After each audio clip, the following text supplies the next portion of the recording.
Hello everyone, welcome back. I hope all of you are doing great. तो आज के इस वीडियो में मैं ऐसे क्विक 5 टिप्स आपके साथ शेयर करूंगी जिसे ध्यान में रखकर आप बहुत हद तक अपनी पर्सनालिटी को एक मैग्नेटिक पर्सनालिटी बना सकते हो। सबसे पहले टिप कि आपको अपने एक्सटर्नल अपीयरेंस पे ध्यान देना है। तो बहुत सारे लोग बोलते हैं कि हमारी एक्सटर्नल अपीयरेंस उतनी मायने नहीं रखती, लेकिन मैं आपको ये कहूंगी कि एक बुक भी कवर के थ्रू जज होता है। ये आपको पता है, जब लोग हमें नहीं जानते हैं तो हम कैसे खुद को कैरी करते हैं, कितने प्रेजेंटेबल है, इसके बेसिस पे भी बहुत हद तक लोग हमें वैल्यू करते हैं। तो इसे आपको इग्नोर नहीं करना। अपनी अपीयरेंस को ठीक करने के लिए आप ओकेजन के हिसाब से ड्रेस पहनो, नीट एंड क्लीन रहो, वेल फिटेड ड्रेस पहनो। बहुत ज्यादा जो एसेसरीज हम पहनते हैं ना, जो डिस्ट्रैक्ट करते हैं, वैसी चीजें आप स्पेशली अपने वर्क प्लेस पे मत पहनो। अपने स्किन टोन का भी ध्यान रखो, उसके हिसाब से जब अपने लिए आप कपड़े चूज करते हो तो उस वे में आप बहुत ज्यादा अट्रैक्टिव लगते हो। दूसरा है कि आपको अपनी कम्युनिकेशन पे ध्यान देना है। तो जब आपकी कम्युनिकेशन अच्छी होती है तो लोग आपसे बात करने में इंटरेस्टेड होते हैं। तो जो भी बोलो सटीक बोलो, टू द पॉइंट बोलो, उसमें एम्पैथी होनी चाहिए। और साथ ही साथ आप ये भी ध्यान रखो कि कम्युनिकेशन का मतलब सिर्फ बोलना नहीं होता, सामने वाले की बातों को भी सुनो, समझो और बहुत हद तक उसे जज मत करो। ये सोचो कि हो सकता है कि किसी की ओपिनियन ये भी हो सकती है, वो इंसान अपनी जगह सही है, मैं अपनी जगह सही हूं। इस वे में आप लोगों की रिस्पेक्ट करते हो और एक अच्छी बॉन्ड भी बना पाते हो। थर्ड है कि आपके मैनर्स एंड बिहेवियर का रोल बहुत ज्यादा होता है। तो आपको अपने मैनर्स एंड बिहेवियर्स पे ध्यान देना है। कैसे आप लोगों को ट्रीट करते हो, कैसे आप बोलते हो। ऐसा नहीं कि आपसे कोई पोस्ट में या किसी भी चीजों में छोटा है तो आप उससे बैडली ट्रीट करोगे। और अगर गौर से सोचो तो इसी के बेसिस पे लोगों की अपब्रिंगिंग का भी पता चलता है।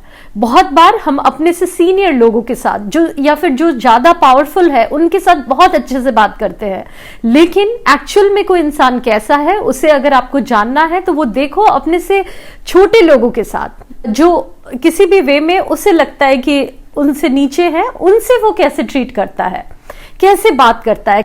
तो इसका आप ध्यान दो और ये मत सोचो कि ये कोई नोटिस नहीं करता। ये छोटी छोटी चीजें सामने वाले नोटिस करते हैं। तो मे बी आप उनके साथ अच्छा बिहेव कर रहे हो लेकिन आसपास लोगों के साथ अच्छा बिहेव नहीं करोगे तो अल्टीमेटली वो इंसान भी आपको पसंद नहीं करेगा। तो रिस्पेक्टफुल रहो, अपने मैनर्स एंड बिहेवियर का ध्यान रखो। फोर्थ है कि आपकी बॉडी लैंग्वेज, इसका भी रोल बहुत ज्यादा होता है। तो बहुत बार आप नहीं बोलते लेकिन आपकी बॉडी लैंग्वेज आपके बारे में बहुत कुछ बता देती है। तो जब आप किसी से बात करते हो तो मेक श्योर कि आपकी एक वेलकमिंग बॉडी लैंग्वेज हो।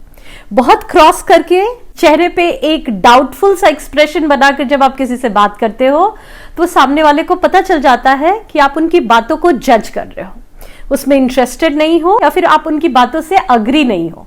ये क्रॉस बॉडी लैंग्वेज क्या होती है? जैसे आपने अपने हाथों को ऐसे कर लिया, पाँव को क्रॉस कर लिया, तो ये वेलकमिंग बॉडी लैंग्वेज नहीं होती। तो अपनी बॉडी लैंग्वेज को ओपन रखना है, चेहरे पे एक स्माइल रखनी है, आई कांटेक्ट बनाओ और इन चीजों को ध्यान में रखकर आप बेसिक जो बॉडी लैंग्वेज होती है उसे मेंटेन कर लेते हो, जिसकी वजह से आप सामने वाले से जब बात करते हो उस इंसान को भी आपसे बात करने में अच्छा लगता है। और फिफ्थ और सबसे इंपॉर्टेंट पॉइंट मैं ये कहूंगी कि आप ये ध्यान रखो कि आपके इंटरनल डायलॉग्स क्या है। मीन्स आप अंदर ही अंदर खुद से क्या बोलते हो, क्या सोचते हो, क्योंकि बहुत ज्यादा चांसेस होते हैं कि जो आप सोचोगे, जो आप खुद को बोलोगे, जैसी चीजों को आप देखोगे सोशल मीडिया में या आसपास, इसी टॉपिक के आप बातें करोगे। तो उसका आपको बहुत ध्यान रखना है। ये मत सोचो कि आप जो प्राइवेटली कर रहे हो, जो सुन रहे हो, जो देख रहे हो या जो भी कर रहे हो वो पब्लिकली लोगों को पता नहीं चलेगी। तो आपको प्राइवेटली अपने एक्शंस पे, अपने थॉट्स पे और क्या आप सोचते हो, ये इन सारी चीजों पे ध्यान रखना है। अगर आप उसे ठीक नहीं करोगे तो पब्लिकली भी फिर आप वैसे ही लोगों के बीच में बात करोगे, वैसे ही बिहेव करोगे। तो यही सारे 5 पॉइंट्स थे जिसे आप ध्यान में रखो और इसे ध्यान में रखकर बहुत हद तक आप अपनी पर्सनालिटी को इम्प्रूव कर लोगे, जिसकी वजह से आप अपने पर्सनल और प्रोफेशनल लाइफ में ग्रो भी करोगे। थैंक यू सो मच अपना कीमती समय देने के लिए। मिलती हूँ आप सभी से नेक्स्ट वीडियो में। तब तक के लिए bye bye and take care.